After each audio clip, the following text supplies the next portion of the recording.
21 सितंबर को भी इससे पहले बात हुई थी। गलवान पेंगोंग में घात लगा करके हमला चीन ने किया, हमने करारा जवाब दिया। 1962 में इसी तरह से पीठ में छुरा घोंपा किसने? चीन ने। चीन ने तभी यही कहा था कि हम बात करेंगे। लेकिन पेंगोंग गलवान के बाद ये 7वें दौर की बातचीत है। सवाल बहुत बड़ा है कि चीन अपने स्टैंड पर कायम है इन सभी के बीच। पाकिस्तान ने क्या किया? पाकिस्तान ने चीन को कह दिया कि हमारी जमीन पर एयरबेस बना लो।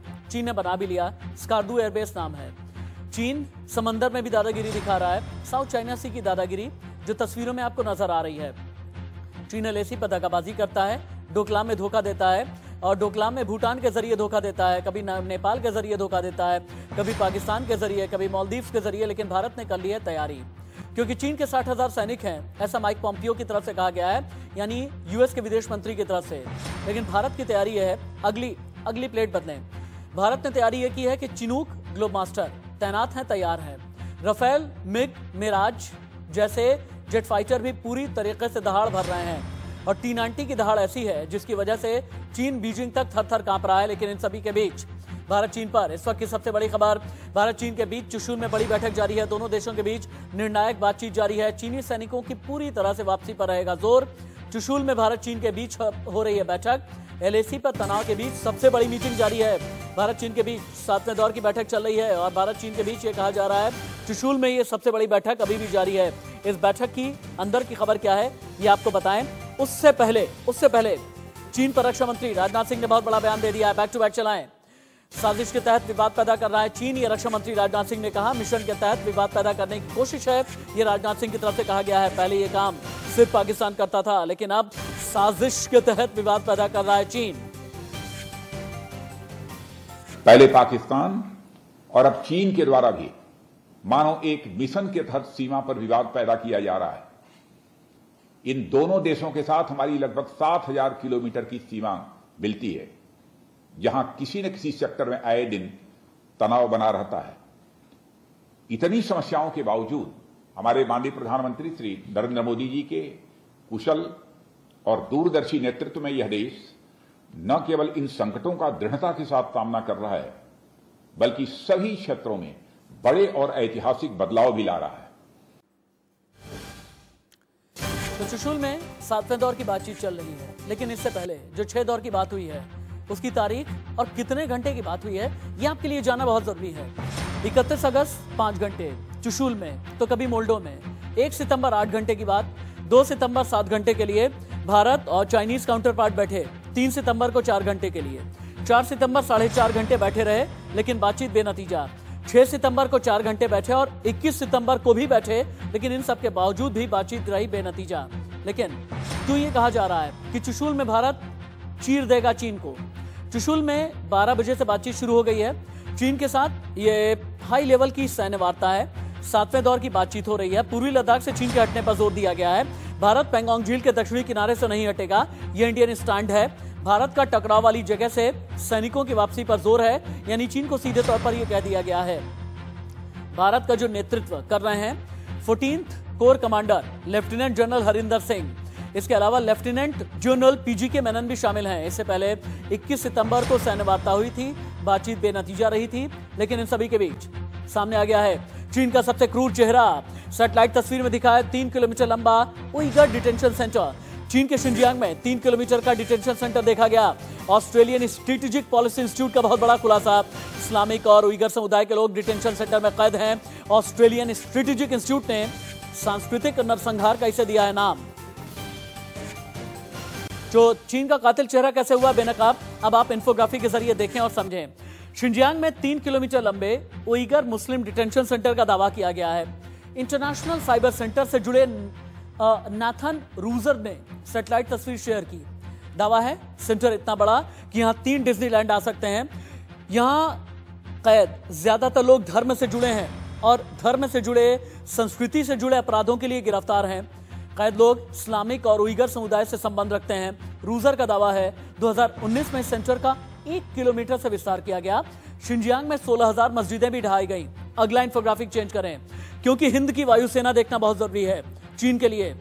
अब इस वायुसेना में लड़ाकू विमान की ताकत क्या है? Rafale, Sukhoi 30 MKI, Mirage 2000, MiG-29, MiG-27, MiG-21 Jaguar fighter jet. Helicopter श्रेणी की ताकत Mi-25, Mi-26, Mi-37, Mi-17 Chetak helicopter, Cheetah helicopter. अगला ट्रांसपोर्ट एयरक्राफ्ट की ताकत Chinook C-130J, C-17 Globemaster, IL-76, Boeing 737। Ground zero की रिपोर्ट अब आप देखें, क्योंकि भारत चीन सीमा पर तनाव को देखते हुए भारत की सेना पूरी तरह सतर्क है। लेह एयरबेस पर साजो सामान हथियार पहुंचाए जा रहे हैं। भारतीय वायुसेना रणनीतिक तैयारी में जुटी हुई है और लेह एयरबेस पर लड़ाकू विमान तो तैनात किए ही जा रहे हैं, ट्रांसपोर्ट एयरक्राफ्ट हैं एक्टिव। सीमा की चौकसी के लिए चिनूक, चीता, अपाचे, IL-76, C-17 ग्लोबमास्टर जैसे एयरक्राफ्ट को तैनात किया गया है। रिपोर्ट।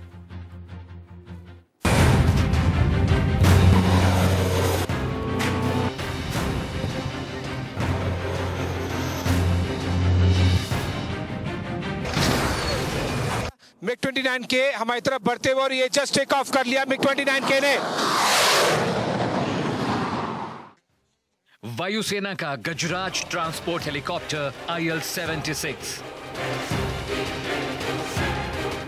वायुसेना के बेड़े की शान चिनूक हेलीकॉप्टर।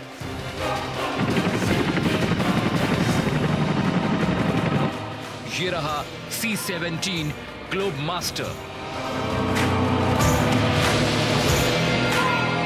भारतीय वायुसेना का सबसे बड़ा ट्रांसपोर्ट एयरक्राफ्ट C-17 ग्लोबमास्टर ठीक हमारे पीछे टेक ऑफ करते हुए इंडियन एयरफोर्स के लेह एयरबेस से।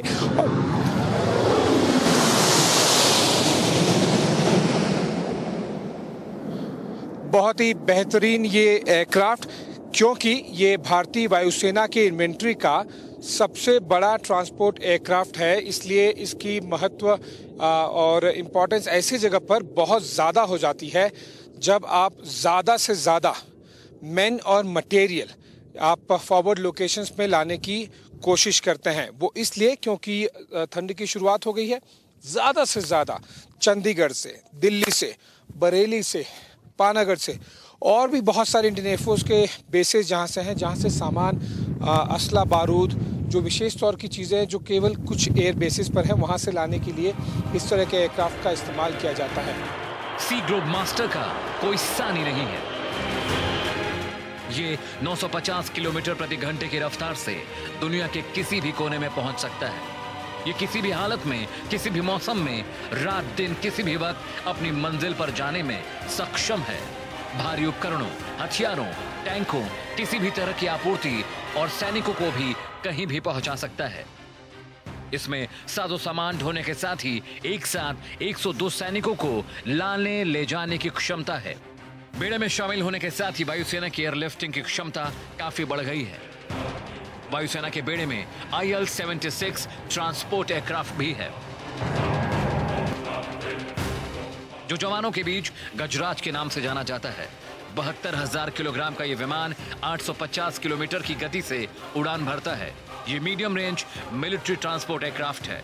IL-76 दुर्गम पहाड़ी इलाकों में बड़ी ऊंचाई पर आसानी से उड़ान भर सकता है। ट्रांसपोर्ट एयरक्राफ्ट की कड़ी में और भी कई विमान हैं। इनमें चिनूक, चीता, C-130 हरकुलस और सबसे छोटा AN-32 भी शामिल है। जो आपको सबसे पहले हेलीकॉप्टर दिखाएंगे हम, वो है चिनूक हेलीकॉप्टर, 2 ब्लेड वाला। ये भी यहाँ पर तैनात है क्योंकि बहुत महत्वपूर्ण रोल अदा कर रहे हैं।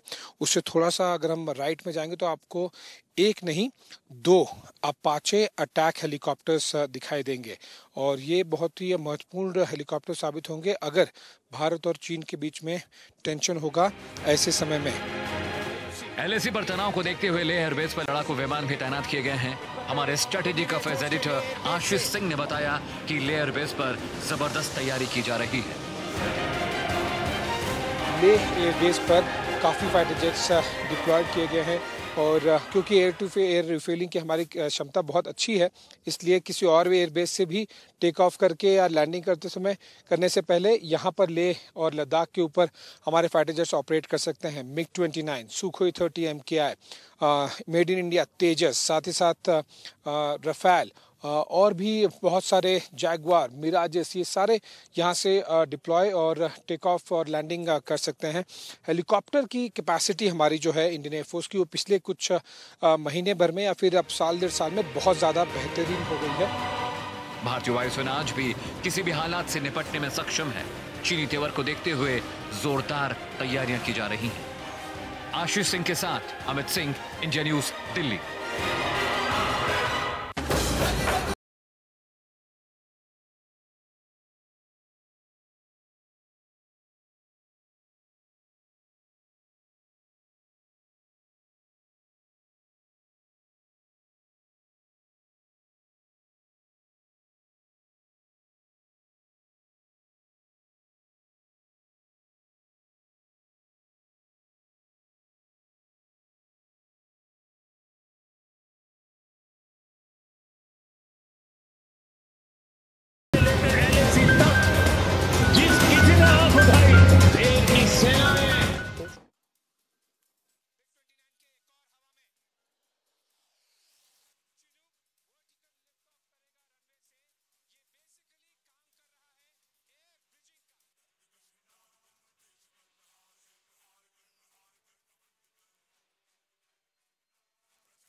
बिग 29 के एक और हवा में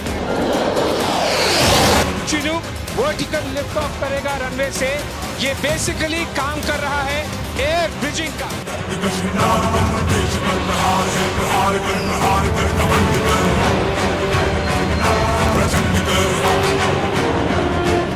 भारतीय वायुसेना लगातार न केवल दिन में, रात में भी अपना दमखम दिखाते हुए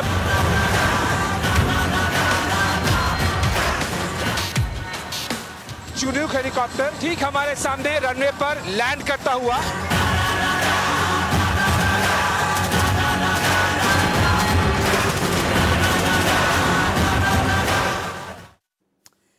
एलएसी पर प्रहार है और लेह पर ललकार है।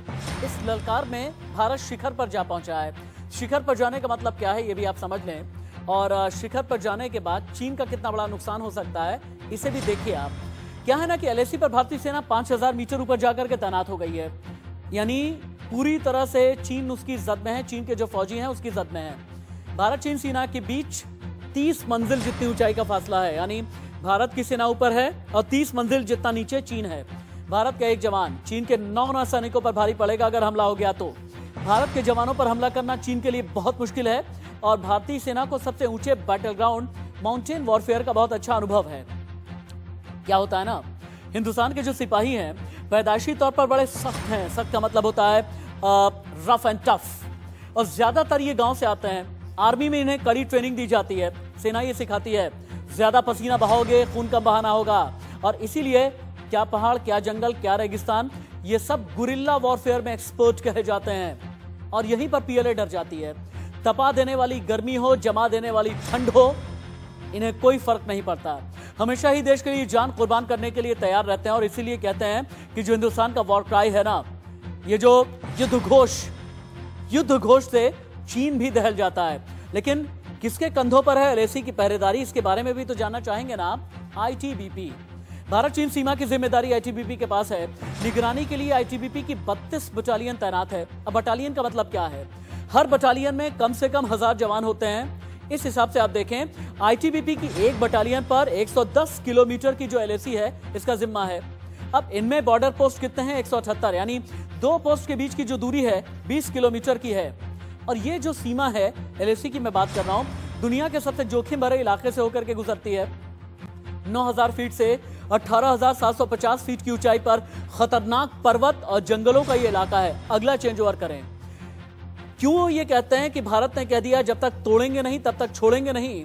क्योंकि आईटीबीपी ने जिस तरह का घेरा बनाया है, hybrid warfare, psychological warfare, direct warfare, mountain warfare, जल थल नभ, हर जगह घिरा हुआ है चीन। गलवान में हमने पीछे किया, पेंगोंग में हमने हरा दिया, ब्लैक टॉप पर कब्जा किया, हेलमेट टॉप के बारे में बता दिया हमारा है। अब बात आ जाती है डिजिटल वॉरफेयर की। हमने 224 ऐप्स बैन कर दिए, जिसकी वजह से जो चीन है उसका व्यापार घाटा बढ़ गया। साउथ चाइना सी में चीन घेराबंदी कर रहा था, हमने ये बता दिया अमेरिका के साथ मिलकर, क्वाड मुल्कों के साथ मिलकर कि साउथ चाइना सी में भी घिरा हुआ है। रशिया के साथ जिस तरह का रक्षा सौदा हुआ, वहीं से चीन को यह लगने लगा कि अमेरिका तो भारत का है ही, रशिया की भी नजदीकियां अभी भी भारत के साथ में हैं। तो चीन क्या करने लगा, अक्साई चीन की तरफ से यानी पूर्वी लद्दाख की तरफ से निकल करके फिर पूर्वी सेक्टर की तरफ जाने लगा, यानी अरुणाचल की तरफ और सिक्किम की तरफ। लेकिन हमने ये कह दिया अरुणाचल हमारा था, है और रहेगा। ये अगला जो मैप आपके सामने है, ये मैप ये बता रहा है भारत का प्रभुत्व और वर्चस्व कहां कहां पर है, जहां पर चीन अपनी नजरें गड़ा करके रखता है।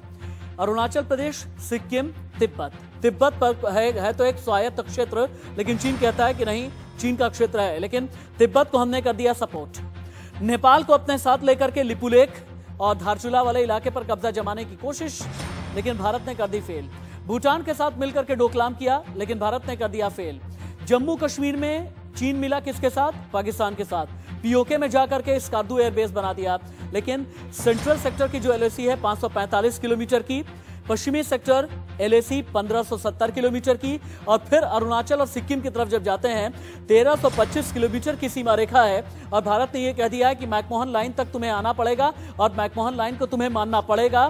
फिर चाहे अगर तुम सियाचिन ग्लेशियर की तरफ पाकिस्तान के साथ जाते हो, उत्तराखंड हिमाचल की तरफ मिड सेक्टर में आते हो, तो फिर तुम्हें करारा जवाब दिया जाएगा। और कहते हैं कि जब करारा जवाब देने की बात आती है, जब गर्व की बात आती है, सीना चौड़ा कर लेने की बात आती है, तो वहीं पर फौजी का बूट संकेत देता है।